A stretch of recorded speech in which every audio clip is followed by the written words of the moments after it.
Hello and welcome back. I'm your friendly neighborhood technician, and on today's episode I'm going to show you how to check vacuum at your EGR valve and at your fuel pressure regulator. And while we're at it, we are going to replace the fuel pressure regulator. I got a new one. So that's what we're going to do. But before I get to that, remember to hit subscribe, give me that thumbs up, and make sure you hit the notification button so you can get a notification when I post a new video. Let's get right to it. Alrighty, here we are.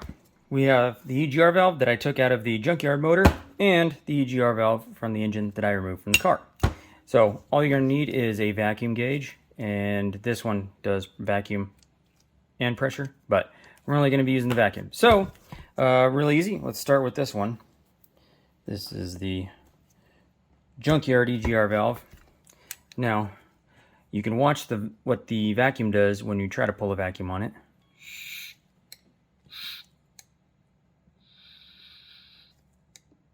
You can see how the vacuum bleeds off. And if you have this off, you can actually see, I can actually show you what it's doing to the diaphragm in there. Let's see here. You can actually watch the diaphragm.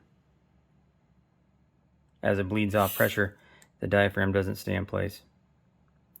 Moves back down, and the EGR valve closes. So let's try the other one.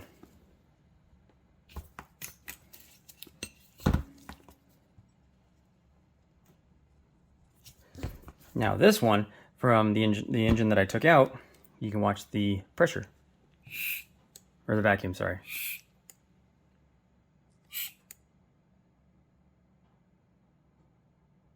And you can see how it holds the vacuum. And if you watch the diaphragm on this one, you can see how it stays in place. So this is a good EGR valve.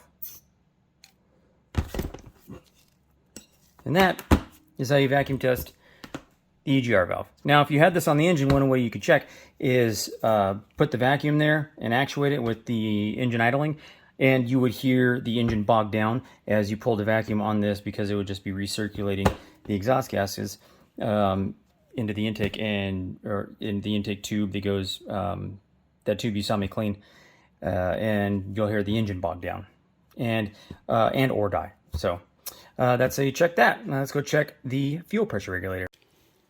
All right, as you can see, the fuel pressure regulator right here, and the vacuum gauge, and all you have to do, same thing with this one, is just pull the vacuum on it and see if it holds.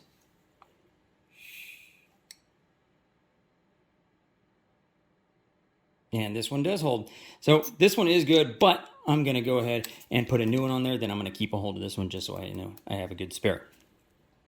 So all you have to do to remove it is get a pair of snap ring pliers and remove the snap ring.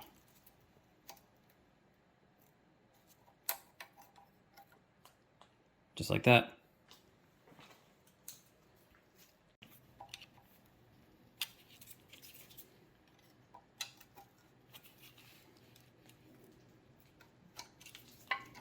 Just like that. And the new one's going to come with new O-rings.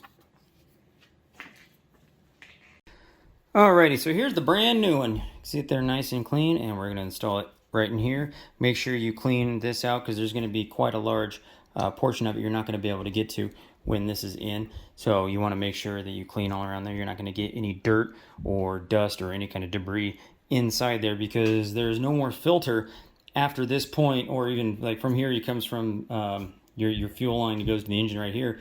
This is already after the last filter. So after this, it's just straight into your injectors. So you don't want to get any dirt or anything directly into your injectors. It's going to clog them up, and then you're going to have more issues.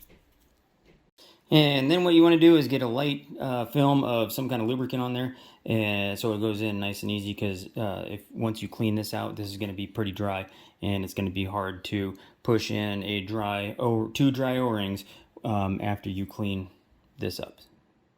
Then just push it into place, just like that,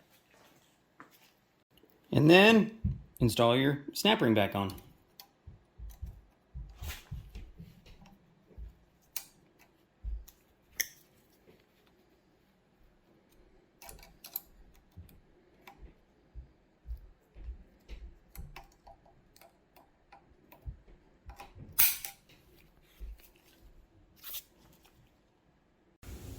Alrighty, so that's it. Super short video, super easy fixes.